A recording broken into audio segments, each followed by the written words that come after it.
Usapang totoo, walang preno. Real talk lang, walang plastikan.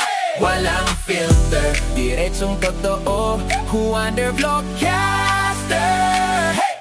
Magandang araw mga ka-Wonder, welcome back sa ating YouTube channel, Wonder Vlogcaster po. Si Guanzon at itong si Topacio, muntik na mag-boxing, no? Doon sa isang birthday, actually birthday ito ni dating Pangulong Duterte, nagparinigan yung dalawa, no? Parang binabanata ni Topacio itong si Guanzon, ano? At of course, si Guanzon hindi naman nagpalamang, alam mo naman yan na outspoken din, ano? Well, anyway, panoorin natin yung video ng kanilang pag-aaway. Round 1. Fight!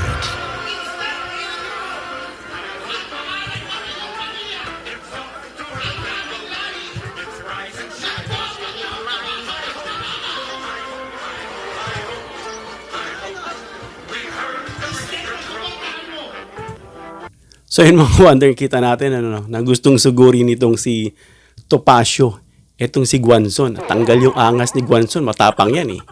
Nang lulusob yan, naalala nyo ba yung inaway niya? Itong couple na lawyer, talagang sinusugod niya kasi alam niya yung mga ito na hindi naman talaga palaban dahil siguro mataas yung respeto sa sarili, no? Mga ethics, kasi mga abogado yan eh. Pero hindi siya sinanto nitong si Topacio, no? At talagang nag-away sila, no? Magkakasabi mga ka-Wonder, nagkainitan daw yung dalawa at muntik nang magsuntukan. Dahil itong si Guanzon pala mga ka-Wonder ay sumisigaw at kinukumpronta si Topacio, habang si Topacio naman ay sumagot lang. No, ito pala naman nag-start dito si Guanzon eh. No, at kailangan ngang awatin, nakita natin to si Sara, inaawat sila. No, although walang actual na suntukan, pero mga ka-Wonder, hindi lang yan instance, no, na first time na nag-away. Hindi lang yan first time. Ano, ibig sabihin may history siya mga ka-Wonder, yung incidenteng yun. Alam natin mga ka-Wonder na etong si Guanzon ay taga-tuligsayan ng mga Duterte. Binabanatan niya yung mga Duterte noon. Na yan ay kinilala bilang dilawan or pinklawan. No, may history yan. Oo. Alam natin yan dahil nasubaybayan natin noon. At ang dahil dyan, nagkaroon ng bangayan itong dalawa sa social media. No? Alam mo, parehong outspoken. Si Guanzon, alam mo naman, kilala yan bilang matapang na komentaryo laban sa mga Duterte nga. At ito namang si Topacio, mga ka-Wonder, ay ang dumidepensa, no? At konektado yan sa mga Duterte camp. At dyan palang mga ka-Wonder, alam na natin yung ideological at saka yung friction nila, no? Yung personal friction nila sa isa't isa. Bakit? Ano ba talagang pinagmulan yan mga ka-Wonder? No? Ito ba yung may legal or political na issue? No? Kasi itong si Guanzon naging central yan ng figure pagdating sa mga kontrobersya tulad ng mga party list. No? Halimbawa, itong Duterte Youth, alam yung story nan na pinigilan, parang inoppress yata, parang gano'n, no? Kinalaban ni Guanzon yung mga Duterte. So, tinira niya itong Duterte Youth. May issue dyan, ano? At ito naman si Topacio, sangkot naman dyan sa mga high-profile cases at madalas kumakatawan sa mga controversial clients at alam na natin yan. Na tinatugurian nga na siyang tablatalo, no, na naririnig natin. At kahit hindi man eksakto nagkaharap yung dalawa, no, sa isang kaso, magkabilang panig sila sa maraming issue at lalong lumalim ang alitan. Ano, dahil tungkol saan? Ito pa lang si Guanzon, nung siya pa yung commissioner ng time na yun, nagkabanggaan sila nitong si Topacio. Dahil dito sa issue na ito mga ka-Wonder, panoorin natin. Wanag po ang patakaran ng ating Korte Suprema na kung ikaw ay maghahain ng disbarment proceedings laban sa isang abogado katulad ko, naghain siya ng disbarment, ito po ay confidential at may reason po kung bakit ito ay confidential. Sapagkat hindi pa nga alam kung may ground for disbarment o wala, nasisira na po yung reputasyon ng isang abogado. Yun po ay nilabag ni Commissioner Guanzon noong nag-file siya ng disbarment sa akin, ay pinangalandakan po niya sa media, sa social media. So yun mga ka-Wonder ang dahilan, ano? Na ito palang si Guanzon mga ka-Wonder ay nag-file ng disbarment laban dito kay Topacio. No, at nagalit nga si Topacio dahil na-violate daw ni Guanzon, no? Yung pag-file kasi nga dapat daw yun ay confidential. Dahil nga hindi pa man daw napapatunayan yung kaso, nasisira na yung pangalan niya dahil nga pinapadisbar siya.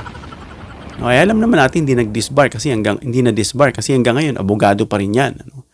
Although walang matibay na ebidensya kung ano yung mga dahilan, no? Pero ito yung sinasabi na kanila pong dahilan na malalim talaga yung kanilang alitan, ano.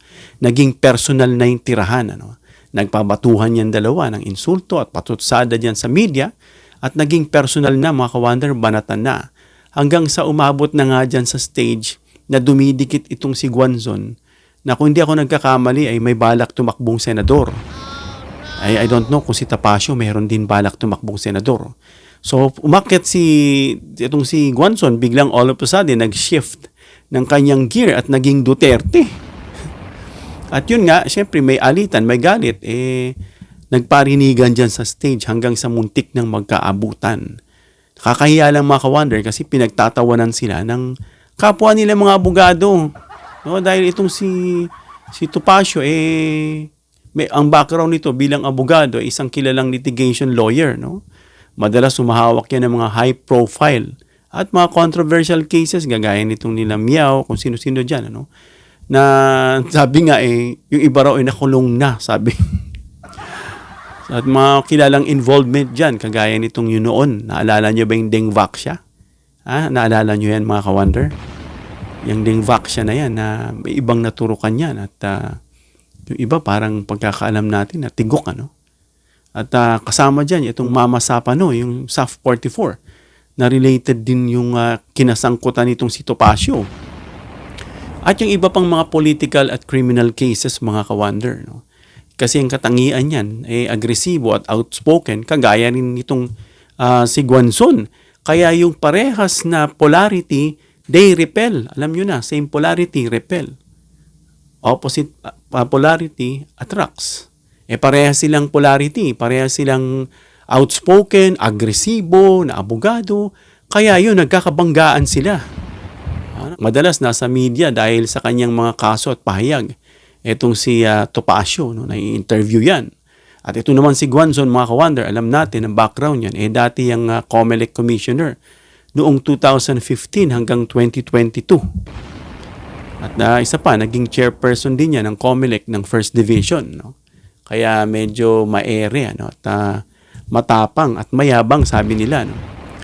Nakita nga natin yung inaaway niya, tapos may inaaway na naman sila ng mga simpleng, pala-away itong si Guanzon, ano, mga ka-wonder, ano? Si Miriam Defensor, Ilongga, parehas niya, Ilongga rin, ano? Pero itong si Guanzon, ultimo, tabi-tabi, parang nakikita natin sa video, inaaway niya, So ito, naging prominenteng boses yan si Guanzon, ano, laban sa mga election irregularities, yung mga political dynasties, yan, tama-tama, ina-approve ni PBBM at ng iba, yung mga anti-dynasty dyan, na mga pare-parehong nakaupo, no? At yung mga aktibong figure sa electoral reforms at governance issues. At ang katangian naman nito, matapang din, kagaya ni Topacio. Diretso rin magsalita, outspoken, at critical sa kapangyarihan. Parehas silang dalawa, no? Parehas silang dalawa. Kaya sila ay nagka-clash, nagbabanggaan. So malakas yung presensya nitong si Guanzon sa social media, sa mga public discourse.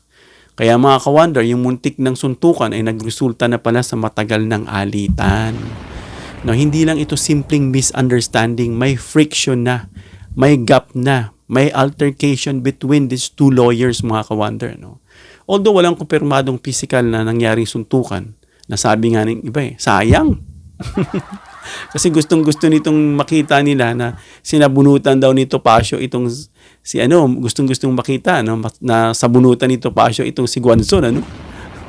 Na para daw nakakita yata siya ng katapat dahil inulusob siya, no? Maliit itong si Topacio, maliit, no? Ito kayang height niyan kasi parang nakita ko na yan dati, maliit. Siguro hanggang dito ko lang siya sa sa balikat, maliit. At alam natin yung conflict nila, matagal na yan, yung naging halo-halo na, naging political alignment dahil nga dun sa kumidikit sa Duterte itong si Guanzon na dating dilaw daw, O, tapos naging yung mga legal disputes nila, yung mga indirect na, at yung mga personal na bangayan nila. Alam na natin yung mga ka-wonder na itong dalawang outspoken, no, at makapangyarihang personalidad yan, mga ka-wonder, may tuturing natin na matagal na naging hindi nakagkasundo, no.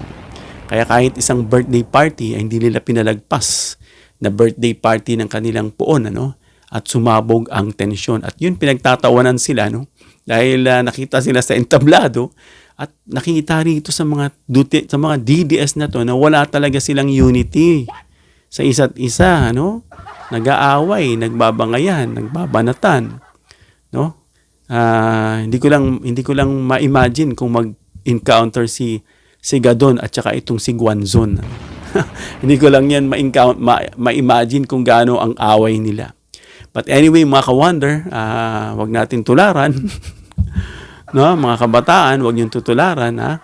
Kasi pag kayo lumaki na at naging professional, maging magpagpasensya, no? Maging maunawain. Kasi yung respeto sa inyo ng tao mawawala, no? Kasi lalo na kayo po'y mga nangangarap maging senador, pumwesto, may mga alam niyo na. Kaya dapat may pasensya, may konting baong pasensya lagi. Lalo na ngayon mainit ng panahon, kaya dagdag pasensya. Hanggang dito lang tayo, mga ka-wonder. Comment down below your opinion para mabasa at mareaksyonan. Please give me a thumbs up if you like this video para share ni YouTube sa iba pang viewers. Please share this video para malaman nila na muntik nang magsabong, magsuntukan. Muntik nang magpang-abot itong dalawa, no? And please subscribe, hit the notification bell icon and choose all bilang suporta sa aming mga content creators. Hanggang sa muli, mga ka-wonder. God bless.